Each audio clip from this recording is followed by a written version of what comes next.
प्यारे बच्चों, सुप्रभात।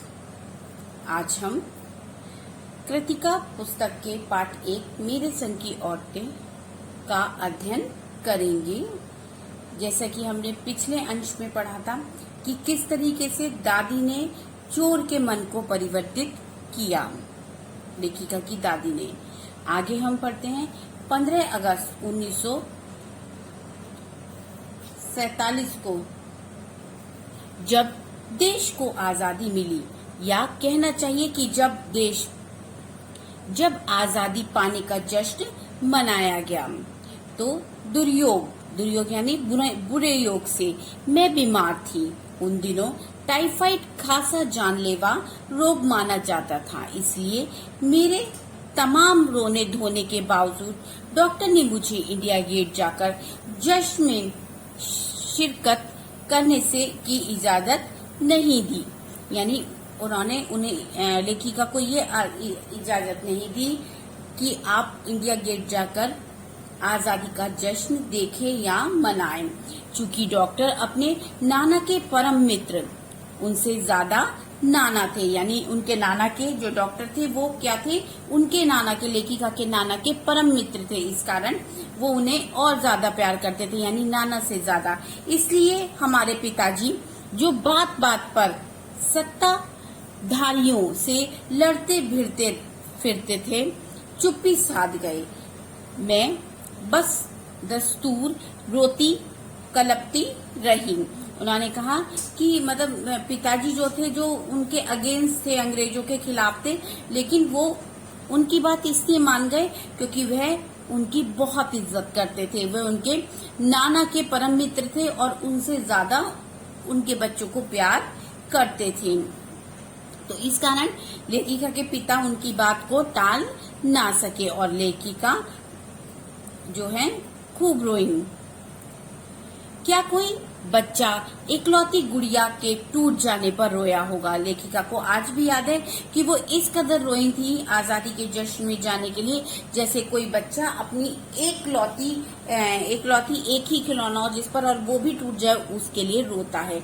मेरी उम्र तब 9 बरस की थी, इतनी छोटी नहीं कि गुड़िया से बहलाती और इतनी बड़ी नहीं कि डॉक्टरी तर्क समझ सकती। ना तो इतनी छोटी थी कि कोई भी उसे गुड़िया देकर बहला सकता था कि भाई जो वो जश्न में जाना चाहती कि कोई भी बहला देता कि नहीं तुम नहीं जाओगी, और ना ही इतनी छोटी थी कि डॉक्टर जो कह रहा है वो उनकी समझ में नहीं आ रहा कि आखिर क्यों ऐसा हो रहा है। तंग आकर पिताजी ने मुझे ब्रदर्स कारामजोव उपन्यास पकड़ा गए। जब देखा कि बहुत रो रही है तो उन्होंने एक उपन्यास पकड़ा दिया। किताबें पढ़ने का मुझे मिराग था, सो जब कुछ देर बाद मैंने देखा कि पिताजी को छोड़कर घर के बाकी सब प्राणी पलायन कर चुके हैं और पिताजी दूसरे कमरे में बैठे अपनी किताब पढ़ रहे थे, तो रोना धोना छोड़कर मैंने भी किताब खोली। उन्होंने देखा कि घर के सभी लोग जश्न मनाने के लिए इंडिया गेट चले गए, सिर्फ पिताजी नहीं गए। तो देखा कि पिताजी कमरे में बैठकर पढ़ रहे हैं, तो लेखिका ने रोना धोना छोड़ा और उसको पढ़ने लगे। जो किताब उनके पिता ने दी थी उसको पढ़ने लगी। एक बार शुरू कर लेने पर उसने मुझे इतनी मोहलत नहीं दी कि दोबारा रोना शुरू करूं या कोई और काम पकड़ूं, कि किताब में उनका इतनी ज्यादा दिलचस्पी हो गई कि वे कोई और काम करना भूल गईं और रोना भी भूल गईं। उस वक्त ब्रदर्स कारामजोव मुझे देने की क्या तुक थी, तब मेरी समझ में नहीं आया। किताब कितनी समझ में आई वह अब तक नहीं जानती, क्योंकि उसके बाद इतनी बार पढ़ी कि सारे पाठ आसानी से गड़क मड़क हो गए। कितना पहली बार पल्ले पड़ा, कितना बाद में कहना मुश्किल है। उन्होंने कहा कि इस बुक को मैंने इतनी छोटी उम्र से पढ़ना शुरू किया और कई बार पढ़ा कि उसका ये नहीं पता कि पहली बार पढ़ी थी तो कितना समझ में आया, दूसरी बार पढ़ी तो कितना समझ में आया। पर इतना विश्वास से कह सकती हूँ कि एक उसका एक अध्याय जो बच्चों पर होने वाले अनाचार अत्याचार पर था, मुझे पहली बार में लगभग कंठस्थ हो गया था। उम्र के हर पड़ाव पर वह मेरे साथ रहा और मेरे लेखन के एक महत्वपूर्ण भाव को प्रभावित करता रहा। उन्होंने कहा कि कुछ समझ में आए ना आए, उस किताब का एक अध्याय ऐसा था जो लेखिका के मन में अपनी छाप छोड़ गया। लेखिका को वो कंठस्थ हो गया, यानी मुंह जवानी याद हो गया, और उसका प्रभाव उनके लेखन क्षेत्र पर भी, उनकी लेखनी पर भी दिखाई पड़ता है। जैसे जादू का कालीन, मेरा नाटक नहीं, वह 3 किलो की छोरी जैसी कहानियां, व कठ गुलाम उपन्यास के कई अंश। माँ जी की मन्नत का असर रहा होगा कि मैं ही नहीं, मेरी चारों बहनें भी लड़की होने के नाते किसी हीन भावना की शिकार नहीं हुई। नानी, माँ और परदादी की परंपरा पर बरकरार रखते हुए लीक पर चलने से भी इनकार किए रही। जैसे मैं कहती थी कि माँ जी की मन्नत थी, यानी जो परदादी थी उनकी मन्नत थी कि सब लड़कियां हुई, और चारों बहनें किस तरीके की हुई, मेरी चारों बहनें, मतलब लेखिका को मिला के उस परिवार की 5 लड़कियों के अंदर कभी यह हीन भावना नहीं हुई कि वे लड़की हैं, और अपनी ही दादी नानी परदादी की तरह वो भी लीक से हटकर सोचने लगी। पहली लड़की जिसके लिए मन्नत मांगी गई थी वह मैं नहीं, मेरी बड़ी बहन मंजुल भगत थी। घर का नाम था रानी, बाहर का मंजुल। लेखिका अवतार हुआ मंजुल भगत, यानी उनका घर का नाम क्या था, रानी था। सभी लोग घर में प्यार से रानी कहते थे, और स्कूल में बाहर उनका नाम मंजुल था। ठीक, और उन्होंने जब लिखना शुरू किया तो उन्होंने अपना नाम क्या लगाया, मंजुल भगत, क्योंकि लिखना शादी के बाद शुरू किया, और अपना नाम बदलकर पति का ग्रहण करने में कोई हीन भावना आड़े नहीं आई। उन्होंने अपने पति का जो सरनेम था या पति का जो नाम था वो अपने नाम के पीछे जोड़ दिया। उन्हें इस बात में कोई हिचक नहीं हुई, इसलिए पैदाइशी जैन नाम छोड़ भगत बनी। जो उनका पैदाइशी नाम होगा, जो मंजुल जैन होने थी, लेकिन उन्होंने जैन हटा दिया और अपने पति का नाम पीछे लगाया। दूसरे नंबर पर मैं थी, यानी लेखिका की एक बड़ी बहन थी जिसका नाम मंजुल भगत था, और लेखिका दूसरे नंबर की थी। घर का उनका नाम उमा और बाहर का मृदुला था। घर का लेखिका का नाम क्या था, उमा, और बाहर का मृदुला था। मैंने भी शादी के बाद लिखना शुरू किया, सो बतौर लेखिका नाम चला मृदुला गर्ग। यदि मुझे याद है कि जब हमने लिखना शुरू किया उसमें कुछ पहले नारीवाद का चलन हुआ था। शादी के बाद नाम ना बदलने का रिवाज उसी ने चलाया था। तो वो कहती है कि कुछ ऐसा चलन चला कि लोगों ने अपना नाम परिवर्तित नहीं किया। मनु भंडारी का हवाला देकर हमसे पूछा भी जाता था कि आप लोगों इतना पोंगा पंडित घर घुसू क्यों हो, नाम क्यों बदला। हमारे पास इसका कोई ढंग का जवाब नहीं होता था, और अब भी नहीं है। वो कहते थे कि लोग हमसे पूछते थे कि मनु भंडारी ने तो अपना नाम नहीं परिवर्तित किया, तो फिर आप लोगों ने अपना नाम क्यों परिवर्तित कर दिया। नाम बदलने से अपने व्यक्तित्व का कोई नुकसान होते मैंने नहीं देखा। वो कहती हैं कि अगर मैंने अपने नाम के साथ अपने पति का नाम या अपना पति का सरनेम लगा लिया तो उससे मेरे व्यक्तित्व में कोई परिवर्तन नहीं आया। पूछने को तो पिताजी से लोग यह भी पूछते थे कि 5 बेटियों से आपका मन नहीं भरा जो हर बेटी के 2-2 नाम रख छोड़े हैं। मुझसे छोटी बहन का नाम, घर का नाम गौरी और बाहर का नाम चित्रा। वह नहीं लिखती। उसका कहना है कि वह इसलिए नहीं लिखती क्योंकि घर में कोई पढ़ने वाला भी तो होना चाहिए। जो तीसरे नंबर की बहन थी उसका घर का नाम गौरी और बाहर का नाम चित्रा था। ये कहते कि लोग हम पर कटाक्ष करते थे कि आपने अपने पति का सरनेम क्यों लगा लिया, लेकिन लोग हमारे पिताजी से भी कहते थे कि हर लड़की के 2-2 नाम रख रहे हैं, 5 लड़की होने के बाद भी तुम्हारे लड़कियों से जी नहीं भरा।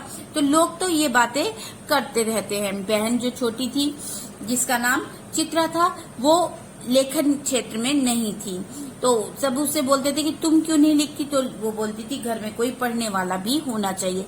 खैर उसके बाद जब 4-5वीं बेटी पैदा हुई तो पिताजी ने इतनी बड़ी बात जमाने से सुनी कि एक एक नाम ही रखा, यानी सब लोग पिताजी को टोकते थे तो पिताजी ने अपनी जो 2 लास्ट की पुत्रियां हुई उनका नाम एक एक रखा, रेणु और अचला। 5 बहनों के बाद एक भाई हुआ राजीव।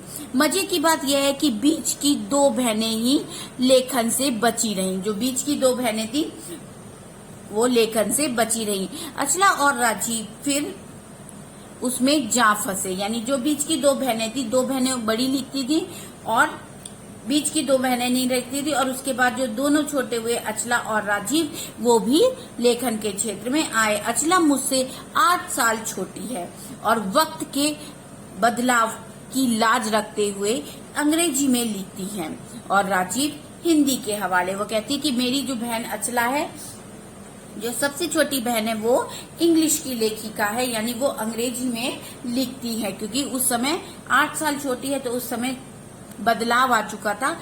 उसने अंग्रेजी को अपनी लेखनी का माध्यम बनाया, और जबकि राजीव हिंदी के हवाले, यानी राजीव हिंदी में लिखते हम 4 लिखते हैं और तमाम खानदान हमें पढ़ता है। मेरी ससुराल में मुझे कोई नहीं पढ़ता, यानी वो कहती है मेरी खुद के ससुराल में मुझे कोई नहीं पढ़ता। इस तथ्य को हजम करने में मुझे काफी वक्त लगा। बोली कि ये जो सच्चाई है कि मेरे ही ससुराल में मुझे कोई नहीं पढ़ता, इस बात को मुझे समझने में काफी समय लगा। फिर उसके फायदे भी नजर आए। कम से कम घर के भीतर तो मुझे हिंदी आलोचना बुद्धि से 2-4 नहीं होना पड़ता। ये उनको फिर बाद में लगा समय के अनुसार कि अच्छा है लोग मेरी कहानियों को नहीं पढ़ते, मेरे ससुराल वाले, नहीं तो ये भी मेरी आलोचना करते और मुझे बताते ऐसे नहीं ऐसे लिखना चाहिए। खैर मैं अपनी नहीं, अब उन देवियों की बात कहना चाहती हूँ जो परदादी की मन्नत के नतीजे पर धरती पर आई और लेखक नहीं बनी, यानी 2 बहनें जो लेखिका नहीं बनी, उनके बारे में अब जो लेखिका है मृदुला, वो बताना चाहती है, मृदुला जी बताना चाहती है। उन्हें सांस लेने की जरूरत कुछ ज्यादा हो समझ में आता है। मेरे पिताजी ने एक बार मंजुल से कहा था, कोई दम नहीं घुटता, सांस लेने की जरूरत ही ज्यादा है। पर यहाँ तो हम से तो गैर लेखिका बहन 1.25 से। वो कहती है कि हम तो थे ही, लेकिन वो हमसे भी ज्यादा थी। 4 नंबर की जो रेणु थी, 4 नंबर की बहन, 14 नंबर वाली रेणु का आलम यह था कि गर्मी की दोपहर में स्कूल से वापसी पर जब गाड़ी उसे और उससे छोटी बहन अचला को बस अड्डे से लेने जाती तो रेणु उसमें बैठने से इनकार कर देती। उसका कहना था कि यूं थोड़ा सा रास्ता गाड़ी में बैठकर तय करना सामंतशाही का प्रतीक है, जो शायद था। वो मतलब जो उनकी एक बहन थी, जो छोटी बहन थी, वो कहती रेणु थी, अगर उसे गाड़ी लेने जाती थी तो वो कहती थी कि ये जो है मतलब ये लोगों को दिखाना है कि हम कितने धनवान व्यक्ति हैं। तो वो कहती थी इतना रास्ता, थोड़ा सा रास्ता तो हम पैदल भी पूरा कर सकते हैं, हम पैदल भी अपने घर जा सकते हैं। तो वह गाड़ी में नहीं बैठती थी और इनकार कर देती थी। उसका कहना था कि यूं जो शायद था, पर साथ ही पिताजी की अतिरिक्त लाड भी था। मतलब वो जो कहती थी वो तो सही था, लेकिन पिताजी जो है अपनी बेटियों से इतना अधिक लाड कर देते थे कि उनको थोड़ी दूर भी पैदल नहीं चलने देते। और रसोइये को खाना खिलाकर जल्दी फारिग करने की लाचारी का भी। माँ तो सब चीजों से उदासीन रहती थी, पर पिताजी काफी कुड़ते भूनते जब देखते कि अचला गाड़ी में बैठी चली आ रही है और रेनू पीछे पीछे पसीने में तरबतर खरामा खरामा मतलब पैदल पैदल खरामा खरामा करते है पैदल पैदल।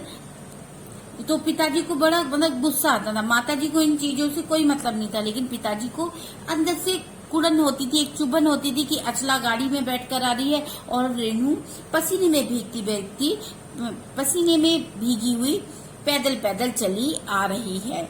बचपन में एक बार चुनौती दिए जाने पर उसने जनरल थिमैया को पत्र लिखकर उनका चित्र मंगवा लिया था, जो एक मोटरसाइकिल सवार जवान आकर उसके हाथ में दे गया था। पड़ोस में उनका रुतबा काफी बढ़ गया था। मतलब उसने जो है एक चित्र मंगाया था जो जनरल थिमैया को पत्र लिखकर मंगाया हुआ था, और उससे क्या था कि उसने वो जो पिक्चर थी वो आसपास के लोगों को दिखाई तो पड़ोसियों में उसका रुतबा बढ़ गया था। गाड़ी में बैठने के साथ उसे इम्तिहान देने से भी परहेज था। ये रेनू ना तो इम्तिहान देना चाहती थी और ना ही गाड़ी में बैठना चाहती थी। स्कूल तो जैसे तैसे पास कर लिया, पर जब बीए के इम्तिहान देने की बारी आई तो वह अड़ गई। पहले मुझे समझाओ कि बीए करना क्यों जरूरी है, तब मैं इम्तिहान दूंगी।